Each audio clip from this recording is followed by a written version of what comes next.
Today, let's talk about this. This is Shakmat Griffin's clause. It's a quad attenuator recorder. It's much more than that though. Aside from a 4-channel attenuator, it's an offset voltage source, a mixer, a complex modulation source, pitch and gate sequencer, and a CV controller, all in a fast and fluid workflow in 12 HP. The 4 faders control the input or the offset that you can record and play back in a loop. They can be free running, clocked, or quantized time signatures. That's up to 80 seconds in free running and 32 bars in the clocked modes. I've only had this a short time, but I really like it. To be honest, I've been excited about it since it was announced, and it did not disappoint. Thanks again to Shakmat for sending this along so I could show it off. Before we get into it, don't forget to like if you like the video or find it helpful. It just sends it out to more people so that they can enjoy it too. And subscribe if you want to see more from me. I do videos on modular synths and love sharing what I discover in my journey. Okay, let's not waste time. Let's get this in the case.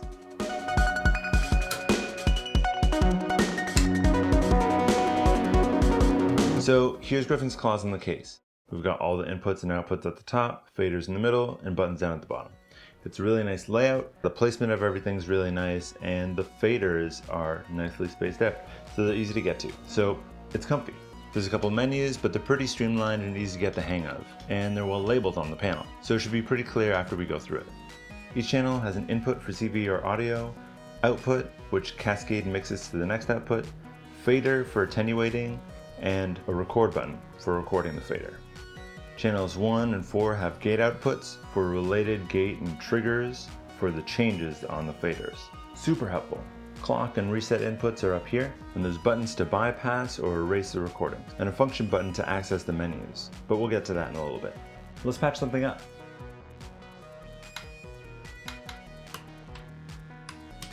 So I've got the output of pizza going into channel 4 of Griffin's clause, and then that's going out into Plinky and Cray's bib, and then from bib to our output module. Bib is just so that we're not getting a dry signal in this patch.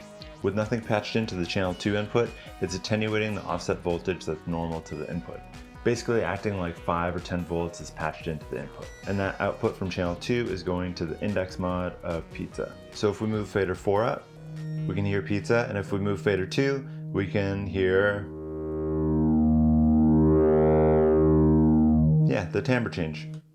If we want to record, just press the record button and move the fader.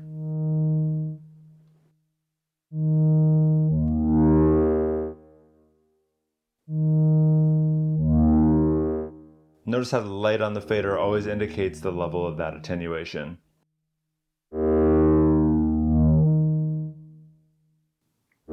If I want to overdub, I just need to make like I'm recording again.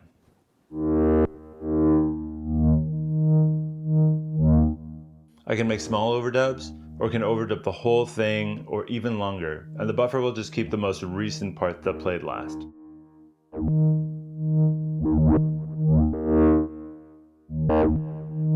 The length of the recording will always be the same as the length that you're overdubbing.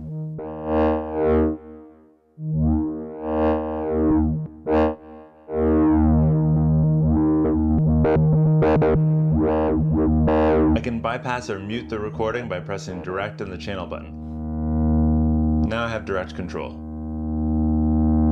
If I do the same thing again, playback will continue.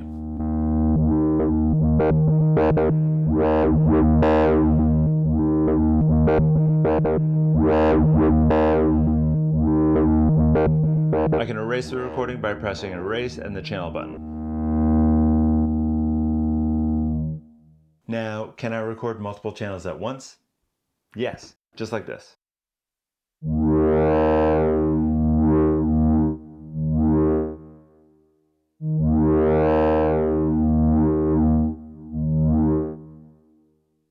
love that.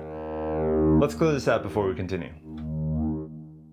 Something I really love about Griffin's clause or other recorders is their ability to become pitch sequencers. Let's patch the output of channel 1 to Bard Quartet for pitch quantizing, then to volt per octave on pizza. So now if we move fader 4 up again, we'll hear pizza, and if we move fader 1 up and down, the pitch is changing on pizza. But we probably don't want to sequence glissandos, right? Let's record it anyway and then go into options.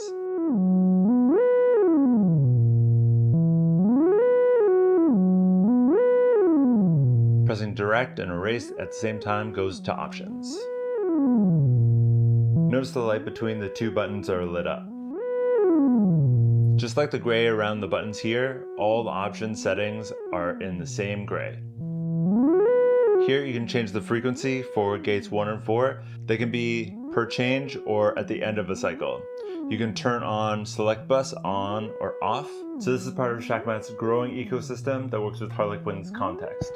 You can also set time signature, which we'll get back to in a bit. And down here on the channel record buttons, you can activate sample and hold per channel. Let's turn it on for the pitch going to pizza. Sounds a lot more like a sequence. While we're here, let's make sure gate 1 is set to trigger every change. Function acts as exit for all menus, so let's get out of here.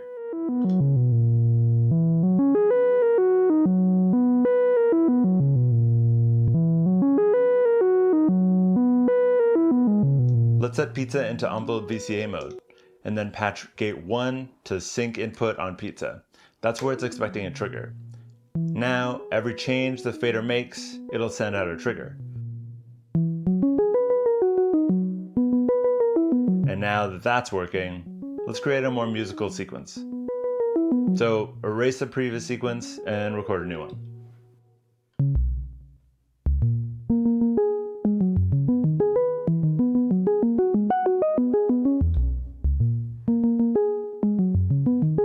Let's add another voltage offset out of Griffin's Claw, and then we'll get pizza modulating.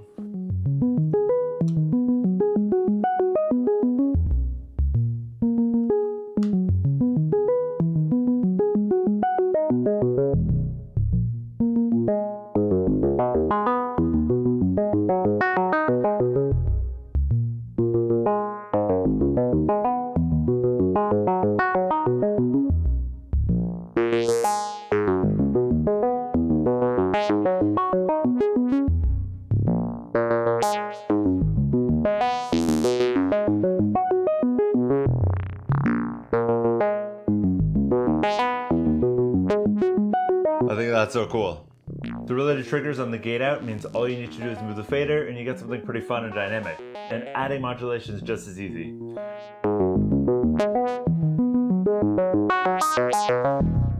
So right now everything's unsynced and free running. We'll keep it ambient like that for right now, but I promise we'll get to 4/4 and other quantized time signatures on the second half of the demo. There's 4 other menus and they're listed right below the channel buttons here. So there's rate, amplitude, sync, and offset. And the settings for these are listed in the middle of the module. Each column is associated with one of the channel buttons, and then the options going up and down represent the fader position. So 3 positions for each right here. So how do we access the menus? Just press function, which also has the orange, and then whichever menu we want. This is the rate menu. Once you're in one of these menus, the faders set the parameters for each channel. Here in the rate menu, with channels free running, the faders set the speed of playback.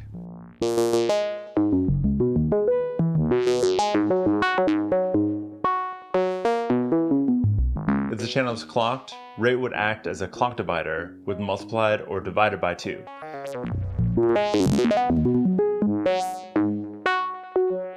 But free running, it's fun to go in here and you have control over the speed of the 4 channels all at once. You can go from something pretty mellow to more chaotic just by changing the speeds.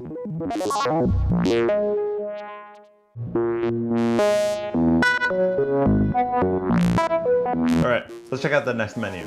The second menu is Amplitude.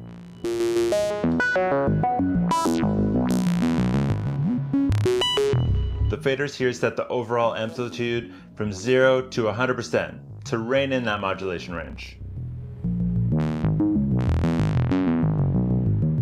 If you're using this as mixer, you can use this to set your max levels.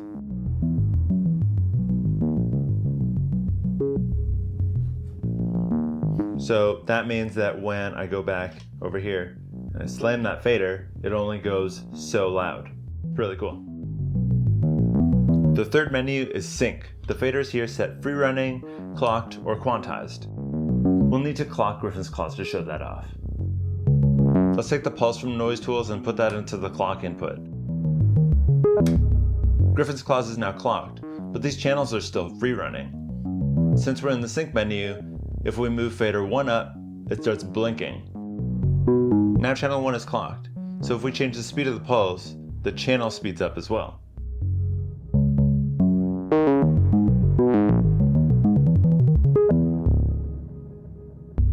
And Griffin's Claws does a great job at keeping up.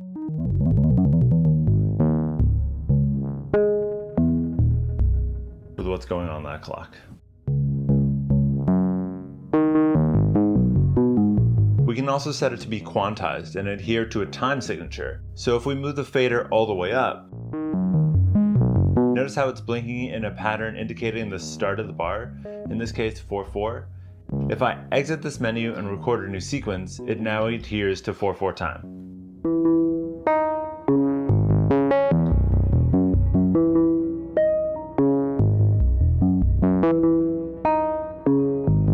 So adherence to a new time signature happens on recording from a blank buffer.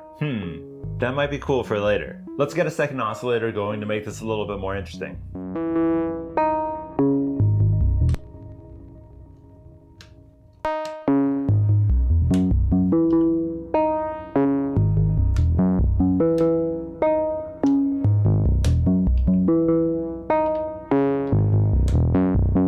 I've rerouted the output of pizza to mix with Banshee Reach going through Centaur's gates. That little combo, that's an oscillator and filter. These two signals are mixing on 3XMIA over here. And now we're using channel 4 to Bard Quartet for pitch quantizing, going into Banshee Reach for pitch. Let's make sure to set the channels to sample and hold and quantized, just like pitch for pizza.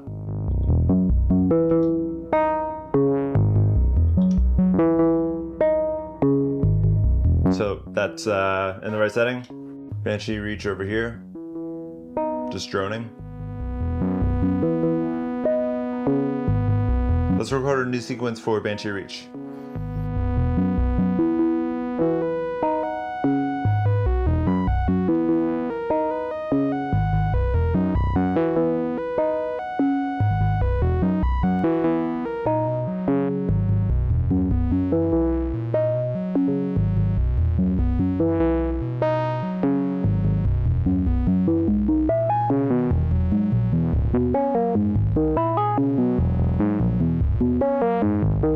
Cool, now we have two sequences that will phase together in 4/4 time.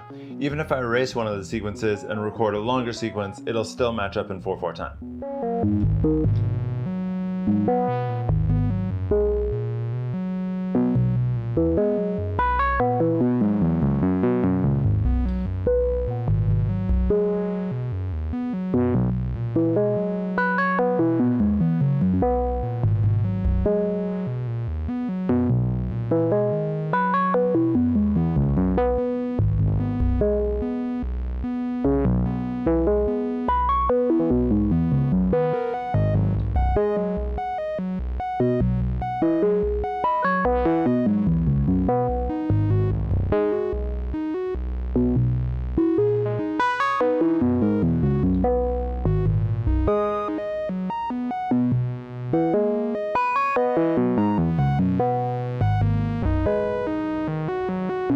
Cool. Now, say we wanted to get something a little bit more modular, if that makes any sense. Let's switch 1 to 5/4. So if we go back into the options menu, set this to 5/4, and then get out of here. And then, which one are we gonna do? Maybe this one, right? So let's erase, record again.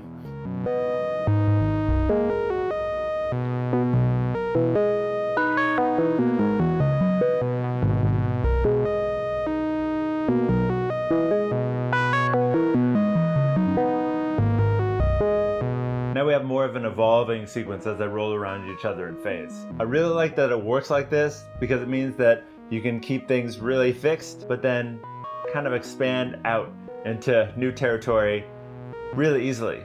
And because the time signature is set on the recording of the buffer from blank, that means that I can record this one in 4/4 time as an overdub, and then this one in 5/4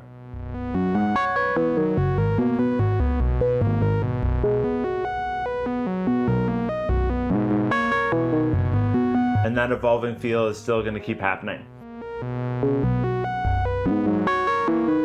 The last of the 4 menus here is offset. Here, the faders set the offset and response of the attenuators. 5 volts linear, which we've been hearing, 10 volts linear, a larger range for modulation, and then 0 volts logarithmic at the bottom. This doesn't have any offset at all, but it's a logarithmic curve at the input because our ears actually hear intensity logarithmically.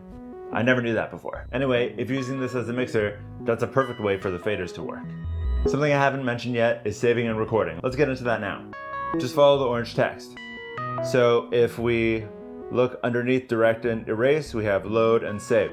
So if we want to save this, press function, save, and then we select a bank.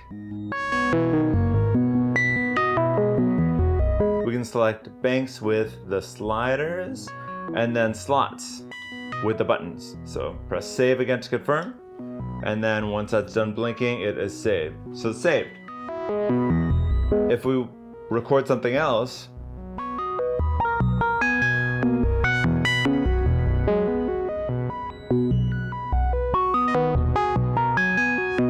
right, and we want to get back to what we just had, function, load, select the same bank, was it this one? And then press load again.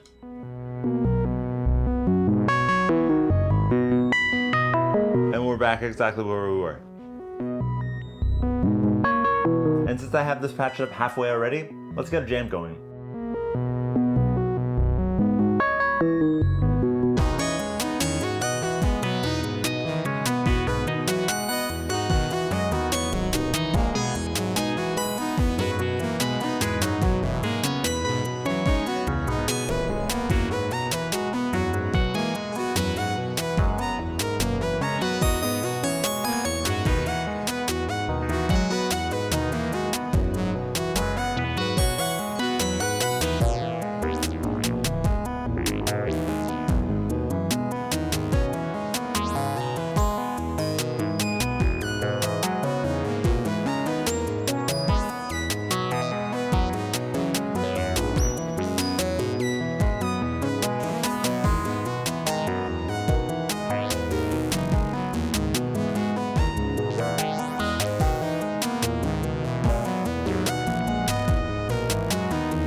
Okay, let me explain really quickly what's going on in this patch. So Griffin's Claws is sequencing those 2 voices. I didn't change what is assigned to what or anything like that. I might have added some mult somewhere going on. Output 1 is going to Bard Quartet and then Pizza. Output 4 is going to Bard Quartet and then Banshee Reach. So the pitch sequences are coming straight from Griffin's Claws. And Rossi is receiving an ARP from Bard Quartet, and that just keeps looping. I have some transposition happening like every little bit, triggered from channel C over here on Steppy, and that's going into channel 4 of Bard Quartet.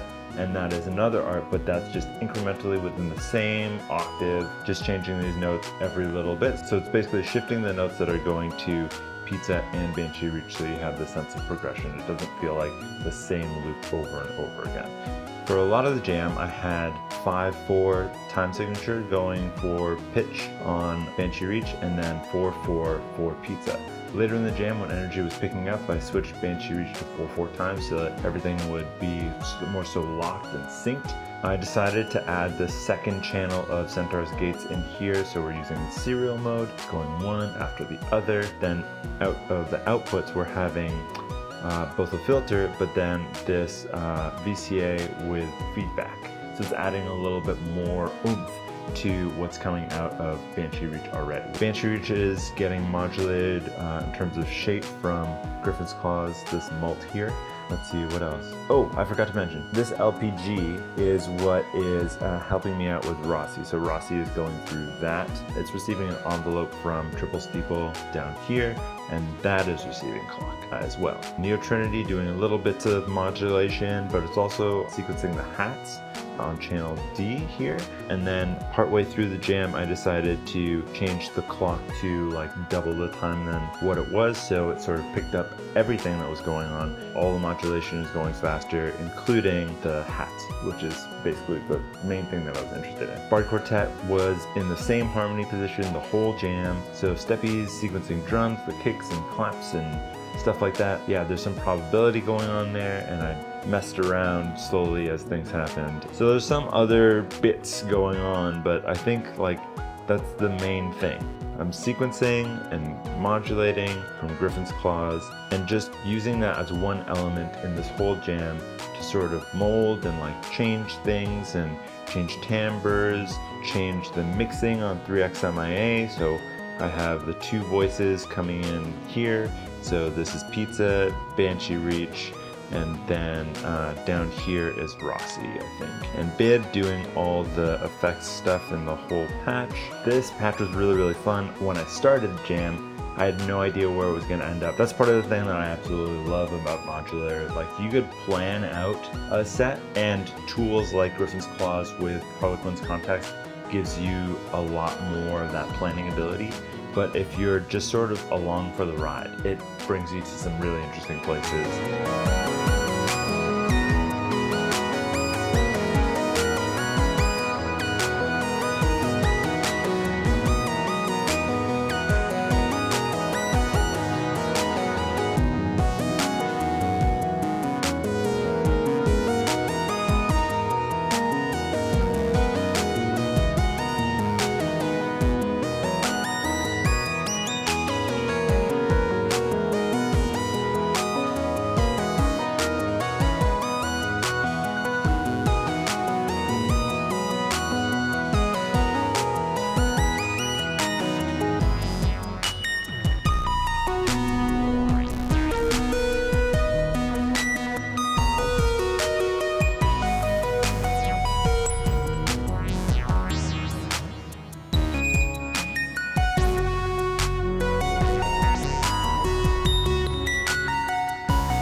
I think you're getting a sense of what's going on Griffin's Claws. Here's another jam.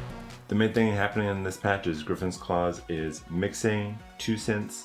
So that is Banshee Reach going through Centaur's Gates, going to channel 2, and then we have Fossil Pizza going into channel 3, and we have Gates coming out of Griffin's Claws going into Triple Steeple, and that is modulating the frequency of the filter.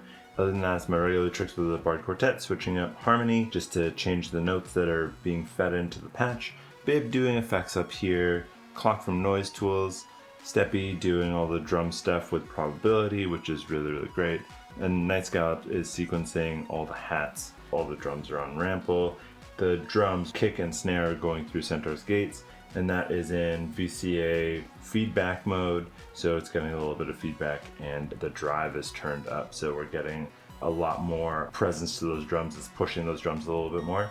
And that's basically the patch. So we have drums that I can turn on and off with this knob. We have hats that I can turn on and off with this knob and adjust the amount of like how much they're in there. Oh, I didn't even have this in the right kind of mode. Anyway, that was meant to be more random than it was. Still sounded good. Hats are melted, so they're going on try, and then they're also going through bib. The main thing here though is Griffin's Claws being clocked, mixing both synths, and because it's going through Griffin's Claws, we can record the faders for the volume. So I was doing that, going back and forth between recorded volume and then direct mode. That way I had a recording that I could always like jump back to.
Thoughts?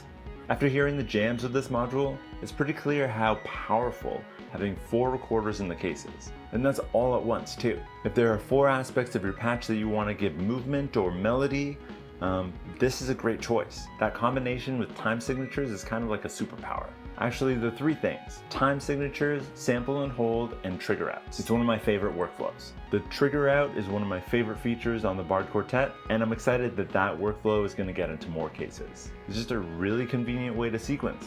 If you have your melody changing, why wouldn't you have triggers with it? This isn't just for short sequences either. We're talking 80 seconds of recording time or 32 bars. And that's a lot. And that makes it pretty cool for ambient stuff, especially with the free running rate changing. Immediacy is often a word associated with modular just because there's so many knobs per function, and while you can get a lot of immediacy from existing tools and modules, it's come at the cost of space. Dedicating more space for control of your rack, and less for the goods that make those wonderful sounds. I'd say Griffin's Claws puts that in the forefront though, giving you that immediacy, that replayability and recall, and 12 HP. I'd say it's super fun and streamlined. The UI is fast and aesthetically beautiful, but everything just seems like it's in the right spot. I'm excited for further exploration of this module, but I can't possibly fit it in trying to get this video out for launch. Here's the list of things that I would want to try. Complex modulation, so like mixing 2 offset voltages for modulation. And hey, imagine one of those sources were audio rate. So then you have one modulation source that's audio rate, one that is like slower, and then you can morph between the 2.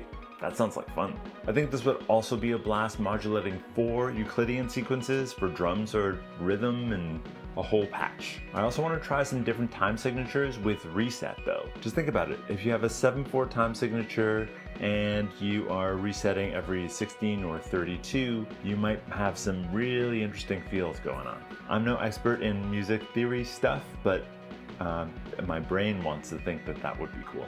And I'm not into granular workflows, but I can imagine that this with an R-bar or morphogene would be a lot of fun. And this is why I like modular. There's always more ideas to try. If there's anything you have questions about, feel free to talking with my hands. If there's anything you have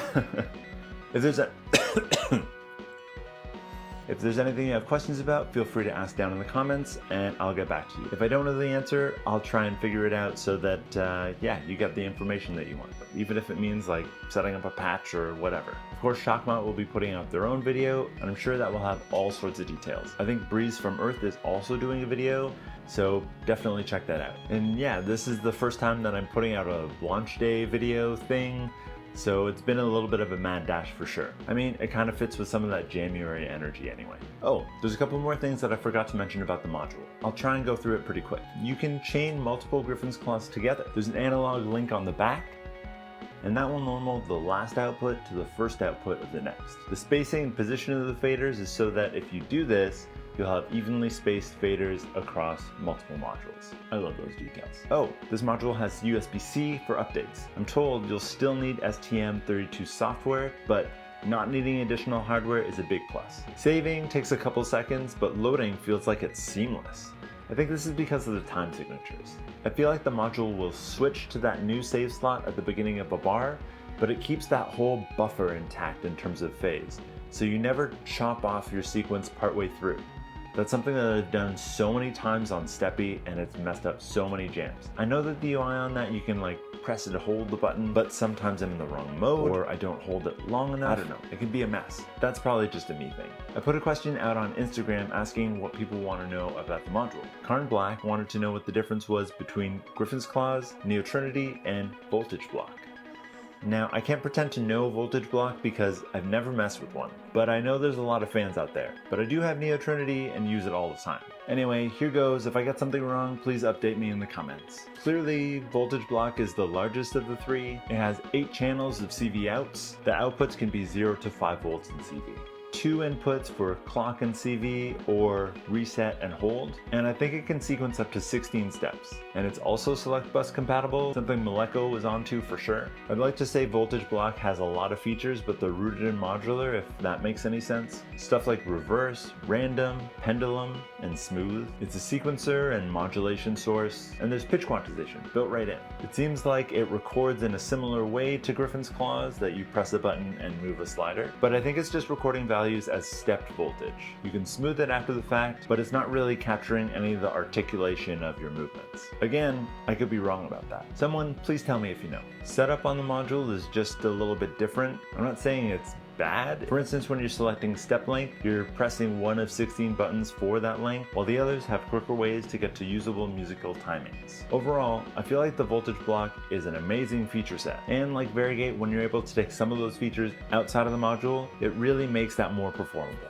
And of course, just for exploring, Voltage Block is solid. Definitely another option when you're thinking about sequencers. Neo Trinity is the smallest of the bunch. It's a 6-output knob and button recorder. Each channel can be up to 64 steps, and it goes from -5 to +5 in voltage. So the only module out of these that generates a bipolar signal. And the core UI is really quick, but it's got some serious density to it. It's got a lot of button combos, so either you learn to love it or you learn that it's not for you. You can do traditional modular stuff like LFOs, envelopes, triggers, gates, and also the CV recording. This is the module that can modulate its own modulation. It can be a clock source, and it had some serious complexity despite its size with 3 different inputs. And that's aside from clock and reset. It has built-in quantization, but you're stuck to certain scales and you don't have the ability to pick notes, which I think you can do on Voltage Block. And because it has a button or a knob to record at one time, you have controls over those 2 and just one channel. So if you want to sequence multiple, you have to bounce back and forth to different channels. Cool things you can do with Neo Trinity. After you record something, you can offset by moving the knob. You always have like partial control in that way. Sometimes that can cause unexpected results if you have a existing sequence, but yeah. You can use one channel to transpose another channel, but you can also do that with Griffin's claws because of the cascading mixer. You can record an envelope sequence with a button and then automate the decay over time. You can trigger, sample, and hold on it. Switching between lengths is easy enough with all the numbers just doubling. I must say I haven't really got a hang of saving and recording during a jam with Neo Trinity. I don't know, maybe that's a me thing. You can definitely do a lot of things on Neo Trinity to dial in your sequence with changing it to 2 volts or bipolar, unipolar, that kind of stuff. And also you can attenuate now. But yeah, a very fun, very small, very capable, very button combo-y, very button combo centric. Yeah, that's Neo Trinity. And now Griffin's claws. It's the middle size. It only has 4 outs, but it's also an attenuator and a mixer. It can generate from 0 to 10 volts, but because it's an attenuator, it accepts bipolar voltage on the input, and you can record the output of that. You have access to 4 controls at one time, and you can record them all at the same time. I would say it has the finest resolution of all the 3. You really pick up on the articulation with the fader movements. You know when you record something and then it plays it back and you're like, that's not it. I didn't really have that feeling. It always seemed pretty accurate. It has time signatures, which I mentioned, 4/4, 5/4, 6/4, 7/4, 9/4, and that creates a little bit of ease and musical freedom, not really having to think about, gee, do I need 16 steps or 8 steps, or you just record however long it feels right for and it'll do the rest. It has great save and recall. This is a really fun performance tool, like a lot of Shakmat stuff. It has a lot of immediacy, but depth sort of where you want it. And in the case of this module, it feels really musical. They could have put a quantizer with this, but I feel like pairing it with a good quantizer is the better way to go. Part of the joys of keeping modular. I think this is a great tool for ambient stuff because you have the fader control and you can go off-grid really easily. Anyway, I hope this helps if you're looking at getting one of these. Definitely comment any questions that you have down below and I'll get back to you. I love talking about this modular stuff. Anyway, I'm gonna have to wrap this up and edit this to get it out to you. If you've made it this far, don't forget to like and subscribe. I make videos about modular synths, and I have a bunch more videos in the works about new modules, so look out for those. Thanks so much for watching, I really appreciate it. And if you want to do something extra to keep these videos coming, feel free to buy me a coffee. If you've never heard of it, Buy Me a Coffee allows you to make a one-time donation to the channel about the cost of a coffee, just to keep the caffeine flowing. Link down in the description. Alright, till next time, happy patching.